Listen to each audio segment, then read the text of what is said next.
If I ever get another life, I swear I'll say yes. Those were the last words I managed to whisper before everything went quiet. Rain tapped against the glass roof of the abandoned greenhouse, soft and steady, almost gentle enough to make me forget how cold I was. My name was Ethan Walker, 22 years old, an Omega from a respectable family, and apparently the kind of person who needed to lose everything before realizing he had chosen the wrong man. Logan Pierce had been perfect on paper, wealthy, admired, powerful, the highest-ranked alpha on campus. I had followed him like his approval was sunlight. I ignored every warning, defended every cruel comment, and convinced myself that being chosen by someone important would make me important too. In the end, Logan left me alone with a bad reaction to an unmarked suppressant and a phone that would not stop showing his unanswered messages. Then Caleb Reed found me. Caleb, the so-called worst alpha in our entire district. Caleb, whose name people said with a laugh. Caleb, whose quiet stare had made everyone assume he was dangerous when, in truth, he was simply tired of being misunderstood. He dropped to his knees beside me, wrapped his coat around my shoulders, and called for help with hands that would not stop trembling. "Stay with me, Ethan," he said. His voice was low, but there was no command in it. Only fear. Only care. I wanted to ask why he had come. I wanted to ask why the man I had humiliated 3 years ago was the one trying to save me now. Instead, my eyes fell to the envelope clutched in his hand. Cream-colored paper. My name written across the front in careful black ink. I knew that letter. Everyone knew that letter. Caleb had slipped it into my locker during our first semester, and I had read it aloud in the hallway because Ryan said it would be funny. People laughed. Logan laughed the loudest. Caleb had stood at the far end of the hall, face perfectly still, while I turned the most honest thing anyone had ever given me into entertainment. "You kept it?" I asked. Caleb looked down at the worn envelope. "I kept everything that mattered." Something inside me cracked. Not dramatically, not loudly, just enough for the truth to finally get in. Logan had wanted my name, my family, and the future attached to both. Caleb had wanted me, not my status, not my designation. Me. "I'm sorry," I whispered. Caleb shook his head as if my apology hurt more than my rejection ever had. "Save your strength. In another life," I said, forcing my eyes to stay open. "Ask me again." His expression changed. Hope, grief, and disbelief crossing his face all at once. "And what would you say?" The rain softened. The greenhouse lights blurred into gold. I looked at the letter between us and finally gave him the answer I should have given years ago. Yes. The world disappeared. Then an alarm screamed beside my head. I shot upright in my dorm bed, breathing hard, sunlight spilling across the floor. My phone read September 12th, 3 years earlier. On my desk sat a cream-colored envelope with my name written in careful black ink. Outside my door, Ryan's voice called, "Ethan, hurry up. Everyone's waiting for you to read the worst alpha's love letter." I stared at the envelope for 3 full seconds before realizing Ryan was still pounding on my door. "Come on, Ethan," he called. "You cannot keep the entire floor waiting." In my first life, I had opened that door laughing. I had treated Caleb's feelings like a joke before anyone else had the chance to make me the punchline. This time, my fingers closed around the letter so carefully that the paper barely made a sound. "I am coming," I said. My voice surprised me. It was steady. The hallway outside was packed with students pretending they had somewhere else to be. Phones were already raised. Ryan stood beside my door with the excited expression of a man about to witness a car crash that would not affect his insurance. "There he is," he announced. "Read it." Logan Pierce leaned against the lockers across from me, perfectly dressed, perfectly confident, and wearing the same amused smile I remembered. 3 years from now, that smile would be the last thing I saw before my life fell apart. Today, it only made me tired. "Go ahead," Logan said. "We could all use a laugh before class." The crowd shifted, opening a path toward the far end of the hall. Caleb Reed stood there alone. He wore a faded black jacket and carried an old canvas backpack over one shoulder. His dark hair was slightly too long, and his expression gave away nothing, but I noticed his hand tightening around the strap. He was preparing to be humiliated. Again. Because of me. Ryan nudged my arm. "Make sure you read the dramatic part." I looked at him. In my first life, Ryan had been my closest friend. Now I could only hear his voice from the greenhouse, telling Logan that I had become inconvenient. No, I said. His grin slipped. No what? I folded the letter and walked past him. The hallway quieted one step at a time. Logan straightened. Caleb watched me approach with the cautious focus of someone waiting for a trap to close. When I stopped in front of him, I could hear the faint hum of the vending machine behind us. Caleb, I said. His gray eyes met mine. You do not have to read it, he replied quietly. I can take it back. Even now, he was giving me a way out. My chest tightened. I already know what it says. A few students laughed behind me. Caleb's face went still. Then I am sorry. Do not be. I held the letter against my chest because my hands had started shaking. My answer is yes. Silence fell so quickly it felt physical. Then someone snorted. Another person laughed. Within seconds, the entire hallway erupted. Ryan asked whether I had lost a bet. Logan stepped forward and said my name like a warning. Caleb did not smile. He did not reach for me. He only searched my face and asked, "Is this another joke?" No, did someone pressure you?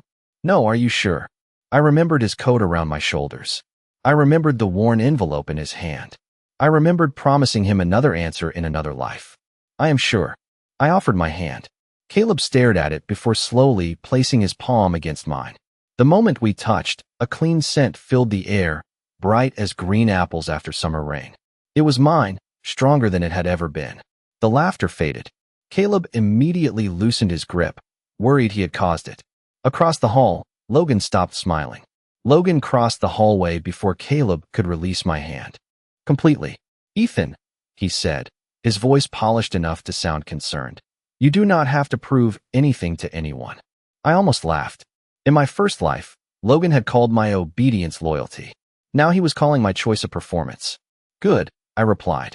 Because I am not proving anything. Caleb looked between us, then gently stepped back. He gave me space without being asked. That small movement said more than every promise Logan had ever made. The bell rang, scattering the crowd toward class, but the whispers followed us down the hall. By lunch, half the campus had decided I was joking, desperate, cursed, or all three. Caleb found me outside the student union beneath a maple tree whose leaves had just begun turning red. You can still change your mind, he said. That is a terrible opening line for a first date. His eyebrows lifted. This is a date. There is coffee involved, so legally, I think it counts. For the first time, I saw the edge of a smile touch his face. It vanished so quickly I wondered whether I had imagined it. We walked to a small cafe 2 blocks from campus. Caleb opened the door, then paused before placing his hand near my back. Is this all right? He asked. I stared at him. Logan had touched me whenever he wanted and acted offended when I pulled away. Caleb was asking permission to guide me through a doorway. Yes, I said softly. Inside, he pulled out a chair, but waited until I nodded before moving it closer. He sat across from me, shoulders tense, like he expected hidden cameras to appear from the sugar jars. Why did you write the letter? I asked. Caleb studied his coffee. Because speaking around you is difficult. You seem to be doing fine. I practiced this conversation 6 times. Only 6. His mouth twitched again. 8. The silence that followed was not uncomfortable. It felt careful. Caleb asked about my classes, my family, and the books I carried everywhere. He never interrupted. He never turned my answers into opportunities to talk about himself. When we left, the air had cooled, and I shivered before I could hide it. Caleb removed his jacket, then held it out instead of placing it around me. May I? My throat tightened. You may. The jacket smelled faintly of cedar and clean laundry. Safe. On the way back, 3 senior alphas blocked the sidewalk and joked that Caleb must have threatened me into accepting him. Caleb did not react. He looked at me. Do you want me to handle this? No, I said, stepping forward. I do. I told them my decision was mine and that repeating a rumor did not make it true. They left looking disappointed that no spectacle had occurred. Caleb watched them go. You did not need to defend me. Maybe I wanted to. His expression softened, then turned distant. The story about me started after first year. He explained that an Omega had been cornered at a party, and Caleb had intervened. The family involved buried the complaint and labeled him unstable. Suddenly, the worst alpha on campus looked less like a monster and more like the only person who had refused to look away. At my dorm, Caleb handed me a paper cup he had carried from the cafe. You forgot this. I removed the lid and smelled cinnamon apple tea. My favorite. A drink I had never ordered in this life. I looked up slowly. Caleb, how did you know? For one dangerous second, Caleb looked like he had forgotten how to breathe. Then he glanced at the cup in my hands and said, "You mentioned liking cinnamon once." I searched my memory. In this life, I had not. Caleb must have seen the question in my face because he added, "Maybe I overheard it." The answer was possible. It was also weak. Before I could press him, the front doors of the dorm opened, and Logan stepped outside carrying a bouquet of white roses. Of course they were white. Logan never chose anything that did not photograph well. "Ethan," he said, ignoring Caleb completely. "Your parents called mine this morning." My stomach tightened. "Why?" "They are concerned." He offered me the flowers as if concern came with ribbon and imported paper. "Our families have been discussing our future since we were children. You know that." In my first life, that promise had sounded romantic. Now it sounded like a contract written before I was old enough to read it. "They discussed your future," I said. "Not mine." Logan smiled. "Thinned. You are confused." Caleb remained beside me, silent and still. He did not answer for me. He did not step between us. He simply stayed close enough that I knew I was not alone. I handed the roses back. "I am not confused." Logan looked at Caleb then, finally, and something cold passed through his expression. "This will not last." Caleb's voice was calm. "That is Ethan's decision." Logan walked away without another word, but the roses remained in his hand like a failed apology. The next afternoon, Ryan found me outside the auditorium before the founders' assembly. "People think Caleb is using you," he whispered. "They say dating an Omega from your family could fix his ranking. People say many things. I am trying to protect you." In my first life, those words had opened every door Ryan needed. This time, I watched his eyes move toward my canvas bag. "I appreciate the concern," I said, "but I can protect myself." Inside the auditorium, hundreds of students filled the rows beneath blue and silver banners. Halfway through the dean's speech, heat rushed across my skin. My pulse stumbled. The room sharpened around me. Every scent suddenly too bright, too close. I reached into my bag for my suppressant and froze. The label looked correct. The seal did not. Someone had replaced it. Logan was beside me almost immediately. "Ethan, let me help." His alpha scent rose, polished and controlled, pressing against the edges of my panic. "No, you are not thinking clearly." He reached for my wrist. Another voice cut through the noise. "Ethan." Caleb stood at the end of the row, breathing slowly, his hands visible at his sides. "Do you want me to come closer?" The question anchored me. "Yes." He approached one careful step at a time. "May I give you my jacket?" I nodded. He placed it around my shoulders without touching my neck, then lowered his voice. "May I carry you outside?" Logan stared at him, as if permission itself were weakness. I looked into Caleb's gray eyes and felt my breathing begin to settle. "Yes." Caleb lifted me carefully and carried me toward the exit while keeping his scent contained. He never claimed I needed him. He never told the room I belonged to him. He only kept asking whether I was comfortable. Later, in the quiet health office, I opened the campus security application on my phone. The hallway camera had captured someone standing beside my bag 10 minutes before the assembly. Ryan looked directly into the lens, then reached inside. The video lasted 11 seconds, but I watched it 6 times. Ryan glanced over his shoulder, opened my bag, removed the sealed bottle, and replaced it with another one. Clean, quick, familiar. That was the part that hurt most. He moved like someone who had done favors for Logan before. Caleb sat beside the health office window, giving me enough distance to breathe. He did not ask to see my phone. He waited until I turned the screen toward him. His expression barely changed, but the paper cup in his hand stopped halfway to his mouth. "Do not confront him yet," he said. I was about to suggest something much less reasonable. "I know. You know me for one day. I have paid attention longer than that." My heart stumbled, which was deeply inconvenient because I was trying to be suspicious. "We need the original suppressant tested," Caleb continued. "And we need to know who can access student medical records." I studied him. The quiet alpha everyone called slow and unstable had just built a better investigation plan in 10 seconds than campus security would manage in a week. "You have done this before," I said. Caleb looked toward the window. "Not successfully." By evening, we were in the basement archive beneath the science building with permission from Dr. Morales, the health center director. Caleb had contacted her before I even finished changing out of my damp sweatshirt. Apparently, he had spent 2 years volunteering with the campus safety committee, another detail nobody mentioned when discussing how terrible he was. Dr. Morales confirmed the replacement bottle contained a harmless scent amplifier, not a suppressant. Uncomfortable, frightening, but temporary. She also discovered that someone had accessed my private designation profile that morning using an administrator account connected to the Pierce Foundation. Logan's family funded half the campus. Of course they did. Wealth was apparently a master key with excellent tailoring. Caleb leaned over the computer as Dr. Morales opened the ranking database. His name appeared near the bottom beneath a red warning label. Low control, weak scent expression, poor compatibility. That is not accurate, she murmured. Caleb went completely still. The screen flickered, then revealed an older file hidden beneath the current report. His original evaluation placed him at the highest level ever recorded by the university. Apex classification. Exceptional control. Rare resistance to coercive scent signals. I looked at him. You are not weak. I never said I was. You let everyone believe it. His jaw tightened. Power makes people curious. Curiosity becomes ownership very quickly. He reached beneath his collar and removed a small scent blocker. The change was immediate, but not frightening. Cedar after rain filled the room, deep and steady, while the air seemed to settle around him. Caleb closed his eyes, concentrating. Every muscle in his shoulders held careful restraint. He was not dangerous because he lacked control. He had been called dangerous because no one else could control him. I stepped closer. Can I help? His eyes opened. You should stay back. That was not my question. After a long pause, he offered his wrist. I placed 2 fingers against his pulse.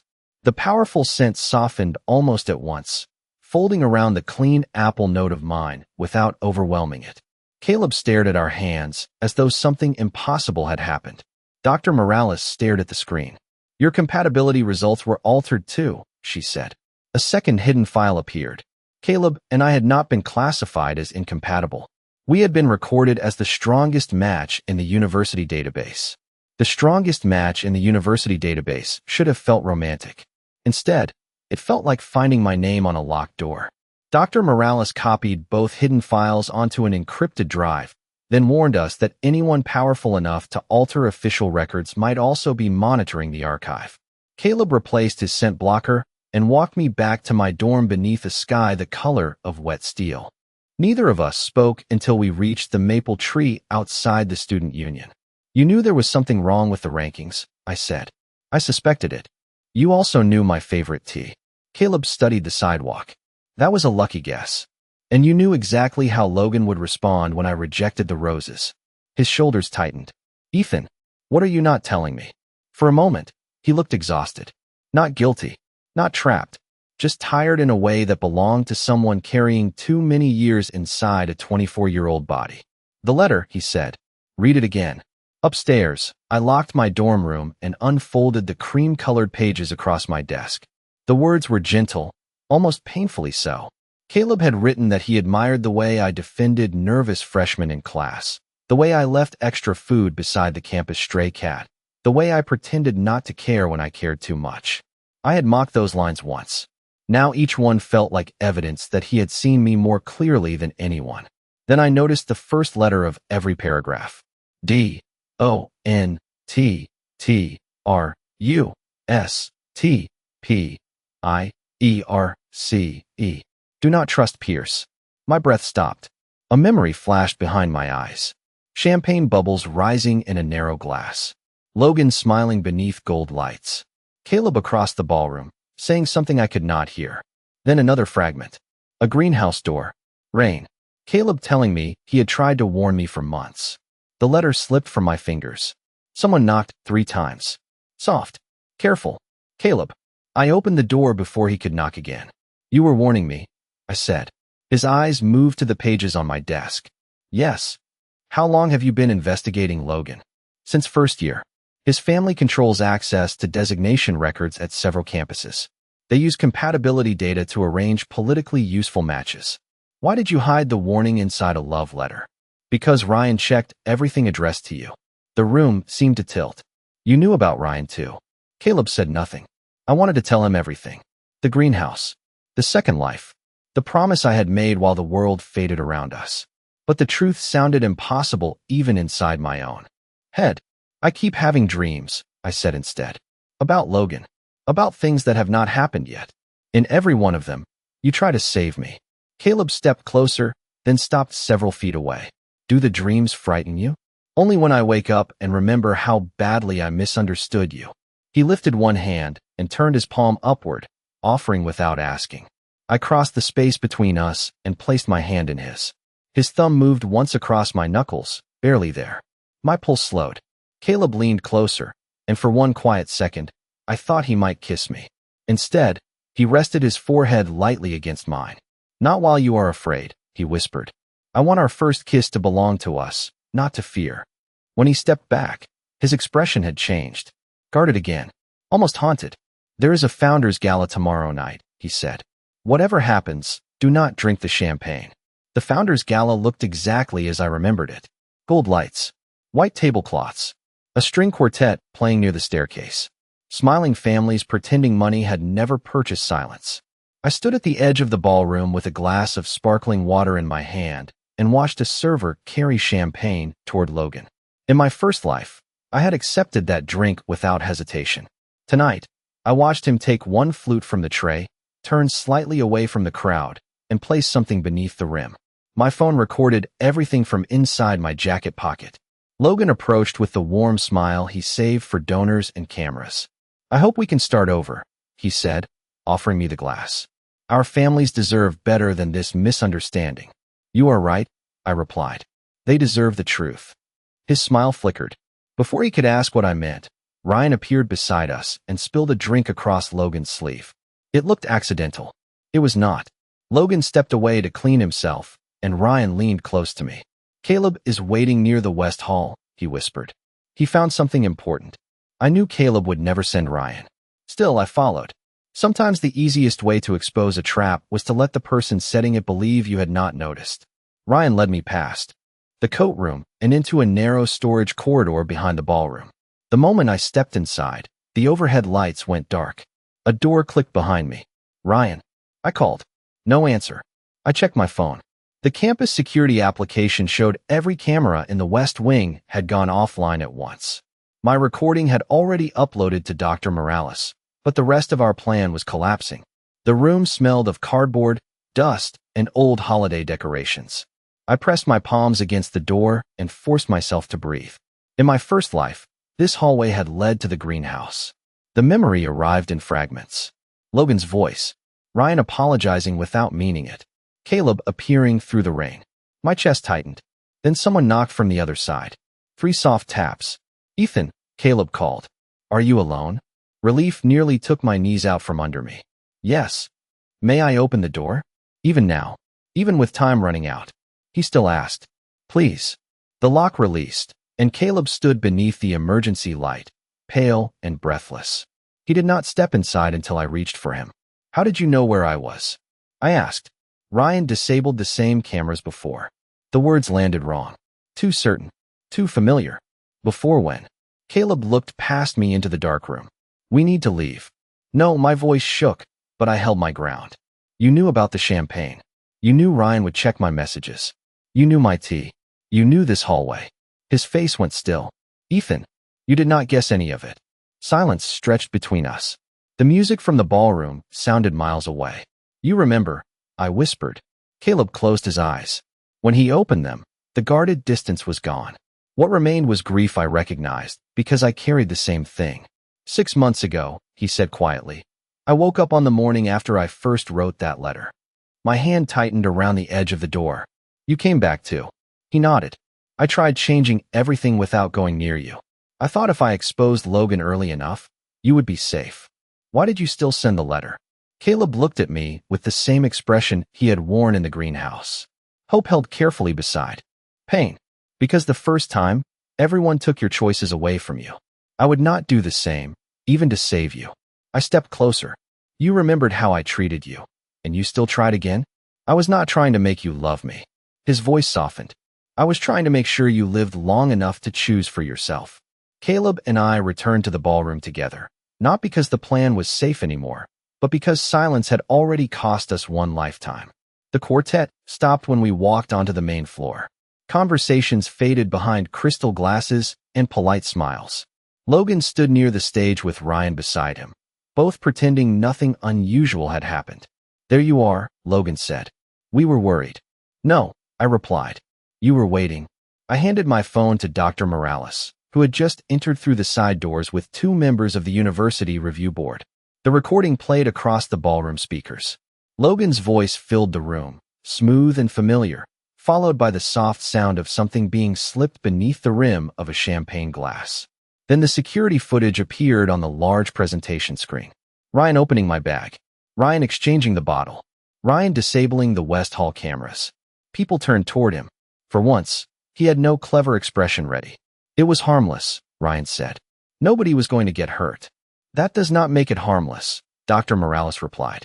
"You accessed private medical information and altered prescribed medication." Logan stepped forward. "This is being taken out of context." Caleb placed the encrypted drive on the podium, then explained the records. The screen changed. My original compatibility report appeared beside the altered version. Caleb's hidden Apex classification followed. Names, dates, funding approvals, administrator access codes. The Pierce Foundation had edited student records for years, steering families toward profitable matches and isolating anyone who could not be controlled. The room changed. Not loudly, not dramatically, just enough for the truth to enter. Parents stopped smiling. Faculty members began whispering. Students who had laughed at Caleb in the hallway now avoided looking at him. Logan's composure finally cracked. "You expect everyone to trust him?" he demanded. "He is unstable. He has been hiding what he is. He has been hiding because people like you turned strength into property," I said. Logan looked at me as if I had betrayed an agreement I had never made. "Your family promised you to mine. I am not a promise they were allowed to make." A low mechanical hum passed through the ballroom. Caleb stiffened beside me. The air grew heavy with competing alpha scents, confusion spreading across the crowd. Logan had activated something through the control panel near the stage. A scent amplifier. The same technology his family had used to manipulate compatibility testing. Several guests began backing away, frightened by reactions they could not control. Caleb reached for his blocker. I caught his wrist. "You do not have to prove anything," I whispered. His gray eyes met mine. "I am not proving it." He removed the blocker. Cedar after rain filled the ballroom, powerful but steady. Instead of overwhelming the room, his presence quieted it. The artificial signals weakened. Breathing slowed. Panic loosened. Caleb stood perfectly still, using every ounce of strength not to dominate anyone, only to create enough calm for Dr. Morales to shut the device down. The silence afterward was absolute. The board president approached Caleb and offered to restore his ranking publicly. Caleb looked at me before answering. "A title will not repair what this system did."